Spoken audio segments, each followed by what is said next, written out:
The house didn't creak so much as exhale, a long sighing release from the joints of the floorboards and the yellowed drywall, as though it had finally accepted the futility of waiting for anyone to come home. Dust lay in the corners like regrets, soft and undisturbed. He stood in the doorway of his childhood bedroom, suitcase still in the hallway, staring at the neatly made bed that had once felt like an anchor and a cage in equal measure. He hadn't planned to stay long, a week at most, close up the estate, settle the paperwork, pick through the sediment of his father's life and decide what deserved to be kept. The man had died in his sleep, as everyone had always assumed he would, but now that it had happened, it felt less like an ending and more like the completion of a long, invisible fade. His father had spent the better part of 30 years lying in that back room, with the green drapes drawn halfway against the light. Not ill, not injured, just perpetually on the brink of starting something. There were whispers of brilliance in his youth, a few published poems in college journals, a name that circled briefly in the small literary circles of the late 70s. But nothing ever followed. The manuscripts never left their folders, the readings never happened, and slowly, imperceptibly, the world moved on without him. As a boy, he had waited for footsteps in the hallway, for the groan of the kettle, for the latch of the bedroom door to click open, signaling that the day could begin. There were mornings where he thought, today he will rise, today he will be a father, but often, it was just the sound of shifting bedsprings and the muffled creak of a body turning over. He remembered how the house took on the weight of that inertia, the way light seemed to dim before entering, the way sound echoed more than it should, as if trying to fill the void of absent conversation. He learned to speak softly, to move carefully, not to wake him, not to remind him of the world outside the covers. It had been a childhood of prolonged anticipation, of quietly lowering expectations until they lay flat on the floor beside his father's silence. Now, standing in the kitchen with its outdated linoleum and cracked formica countertops, he was startled by how little had changed. The same chipped mug with the faded owl illustration sat beside the sink. The radio always turned to the classical station, though never loudly enough to identify the composer, still perched on the windowsill. Everything bore the same hush it always had, as if the house had been waiting too. The notebooks were where he remembered, stacked haphazardly in an old cedar trunk at the foot of his father's bed. They smelled of old paper and the faint tang of mold. The covers were scuffed, some torn. He lifted one, opened to a random page. A half-written stanza stared back. Sleep is not death, but a kind of rehearsal. A gentle forgetting of the clocks we made. He didn't mean to read it aloud, but something in the air, some pressure, made the words leave his mouth before he could reconsider. They hung in the room for a moment, foreign and familiar. He closed the notebook, put it back, then took it with him. That night, in the guest room, he dreamt of a hallway with no end. A hallway lined with doors that opened into other hallways, each quieter than the last. He walked for what felt like hours, barefoot on a floor of soft dust. There were no clocks, no windows, just a sense of waiting, vast and indistinct. When he awoke, the first light of dawn bled through the curtains, and the house exhaled again. He hadn't heard it in years, but it welcomed him like an old lullaby. The low murmur of the classical station, barely audible from the kitchen, as if someone had turned it on in the night.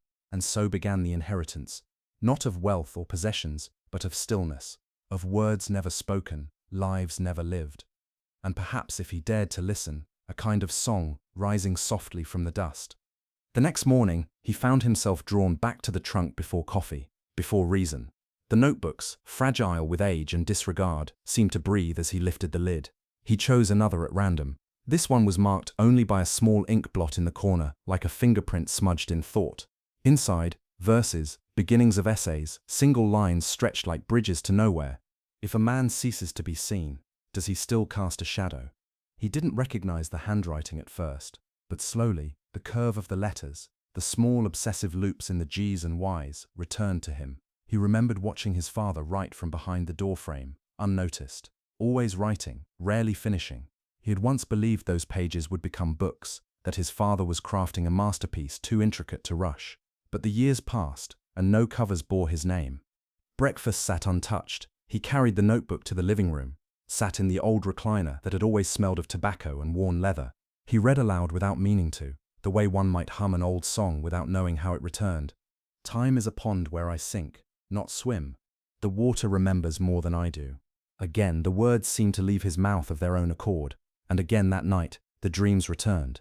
He wandered the same endless hallway, though now it was lined with photographs, blurred images, unfocused, always just beyond recognition.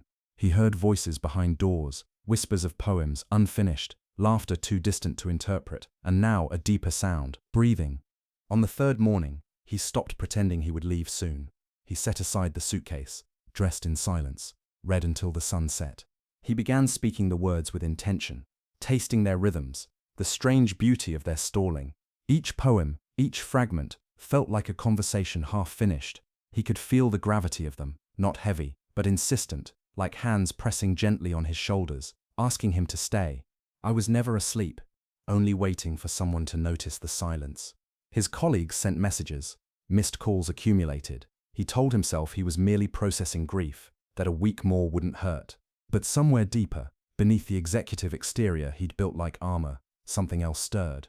His own dreams began to bleed language. In sleep he found himself writing, scribbling furiously with a pen that never ran dry, pages that never ended.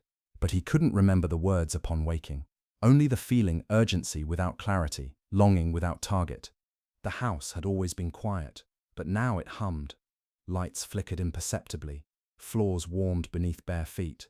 The silence grew tender. He stopped calling it his father's house. He began to whisper verses to the walls, to the dust, to the memory of footsteps he once waited to hear.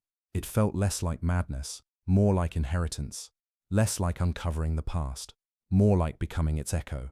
Outside, the days stretched. Inside, he folded into the ritual. Wake, read, dream, repeat. It was not sloth, he began to think, not laziness. It was something else his father had lived, something softer, a surrender, perhaps, not to despair, but to possibility, untouched by demand. He wasn't sure yet if it was beautiful or tragic, but he knew, with a quiet certainty, that it had not been empty. By the seventh day, the light in the house changed. It wasn't dramatic, no sudden shafts of brilliance or cinematic glow, just a deeper blueness to the morning, a longer shadow cast by the windowsill plant that should have withered years ago. Time inside the walls stretched, as if the house had remembered something about eternity and was testing its contours. He no longer checked the time, the clocks still ticked, but they lost their authority. He rose when the light dictated, ate when hunger whispered, read when the silence thickened. The notebooks had become a communion, each entry a wafer placed gently on his tongue. Some pages were furious with scribbles, others hauntingly blank save for a single phrase. One simply said, "There are ways to disappear that leave the body behind." That afternoon, he opened the trunk again, feeling like a priest before a reliquary. At the bottom, tucked beneath a tattered scarf and a postcard of Dublin his father had never visited, was a tape recorder. It was ancient, heavy, still had batteries, though barely. He pressed play. Static, then a voice. His father's voice, younger, unburdened, maybe mid-30s, softly intoning verse. Some he recognized, others entirely new. The cadence was hesitant at first, then steady, growing in confidence, and in the background, faintly, almost imperceptibly, the sound of breathing, not the speakers, slower, as if someone were listening just behind the recorder. He rewound it, listened again, then again. The fourth time, he didn't hear the words so much as feel them. Not meanings, but intentions. His father wasn't recording for posterity. He was rehearsing belief, repeating the words not to remember them, but to conjure something, to anchor himself. That night, he dreamt of the hallway once more. But now, there were windows, beyond them, vast fields of blue-green light, like an ocean suspended in air. And in the hall, a door ajar. Inside, a bedroom, not his father's, his own. He stepped in, and there, in the bed, lay a figure, sleeping, face turned away. He reached out, and as his fingers brushed the blanket, the figure turned. It was him. Older, eyes closed, breathing slow. When he woke, the classical station was louder. A violin played a melody he couldn't name but swore he knew. And there, on the kitchen table, lay a fresh notebook, blank, waiting. He didn't remember placing it there. For the first time since arriving, he sat to write, not out of obligation, not from habit, simply because the silence had made room. The first line came as if recalled from a forgotten prayer. To be still is not to waste, but to witness. He wrote until the page was full, then another. The ink felt alive, as though his father's pen had been waiting all this time for a hand that understood. He paused only once, glancing toward the back hallway where the bedroom door remained closed. "I see you," he whispered. Not with resentment, not with pity, but with something that resembled forgiveness, though the word never needed to be said. And the house, for the first time, felt less like a tomb and more like a chamber, echoing yes but not hollow. What do we inherit, truly, when a life never left the ground? Perhaps not failure, perhaps only the language of yearning. The days became indistinguishable, as if the house had folded time in on itself. He no longer marked morning or night by the sun, but by the feeling in the walls, cool and tentative in the waking hours, warm and dense come evening, like the hush before confession. He stopped answering calls entirely. Outside, the world moved with its usual clamor. Deals made, meetings held, lives layered in urgent consequence. Inside, the world thinned, sharpened to a thread of listening. It was not apathy he felt, but devotion, a deepening, not a retreat. He began hearing the breathing in waking hours now, not his own, a soft draw and release, as if the house exhaled with him. He wasn't afraid. If anything, it made him gentler, slower, as if every motion carried the weight of ceremony. He wrote each day, not for an audience, just to continue the thread his father had spun and abandoned. And as he wrote, the words took on a tone not his own, more elliptical, more tender, as if his father's voice had merged with his hand, or his own soul had grown fluent in another's silence. One line arrived in the middle of a sentence and made him stop. Not all absences are voids, some are invitations. He left the pen uncapped. That night, he did not dream of hallways. Instead, he stood in the old bedroom, beside the bed that had once harbored so much stillness. The room glowed faintly, not with light, but with memory. He reached beneath the bed and found, impossibly, another notebook, one he did not remember from the trunk. It bore no cover, just pages and pages of slanted handwriting. And this time, the writing did not stop. It continued for what felt like hours. Dense, lyrical, fevered, a lifetime of thought etched without pause. He read aloud as he turned the pages. His own voice broke halfway through. "Forgive me for being the echo and not the call. I was trying to remember how to be whole." The line made him fall silent. The room pulsed with presence. No shape, no sound, just the unmistakable ache of being watched with love. He sat there until morning. Later, in the kitchen, he found the tape recorder again. He played it once more, but this time the voice faltered. Halfway through the verse his father stopped. A breath. Then, "If someone ever listens, if this reaches him, tell him I tried. I just didn't know how to stay awake in the world." The static resumed. He held the recorder against his chest, as if he could absorb the confession, as if the warmth of his living could complete the unfinished line. Outside, rain began, soft as sleep. He opened every window. The air smelled of wet soil and ghosts. He walked the house slowly, speaking aloud. Not poetry this time, just presence, just "I'm here." He paused in front of the closed bedroom door, then opened it. The bed was empty, but the imprint remained, and on the pillow, another notebook, blank. He lay down beside it, not to sleep, but to listen, to breathe with the house, to give his silence, finally, back. Is it possible that to do nothing, to remain, to feel utterly, is sometimes the most radical act of love? The rain answered, but only with hush. He stayed through the fall. The house, indifferent to seasons, accepted the shift in light with its usual stillness. Outside, leaves scattered like discarded drafts. Inside, the air grew thick with meaning. He found rhythms, not routines. Some mornings he wrote, others he simply sat with the silence, let it wrap around him like a language he no longer feared to forget. The notebooks, his father's and now his own, grew into a scattered testament.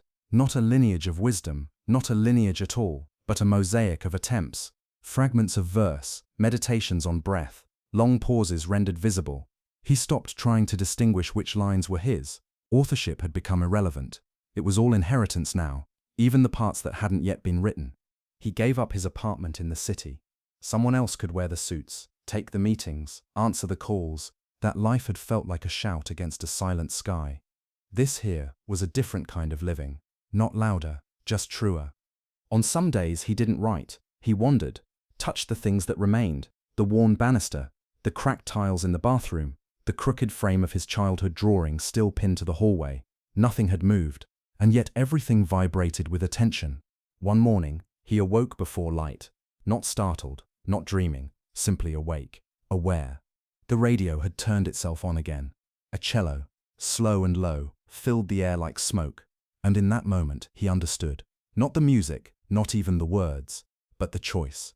His father hadn't stopped living. He had simply refused to perform it. There is a kind of courage in slowness, he realized. In letting the world pass without feeling obligated to catch up. In witnessing instead of achieving, in staying. He spent that day in the backyard, the first time he'd stepped into it since returning. It had gone wild, grasses tall, ivy climbing the siding. He didn't tame it. He sat in the center, among the overgrowth notebook on his knees. And he wrote, "Not all awakenings arrive with noise. Some come quietly, like forgiveness we didn't think we deserved." The wind shifted, carried the scent of damp wood, of earth turned over. Somewhere, an old swing creaked. He smiled, not because he was healed, but because healing no longer felt like the point.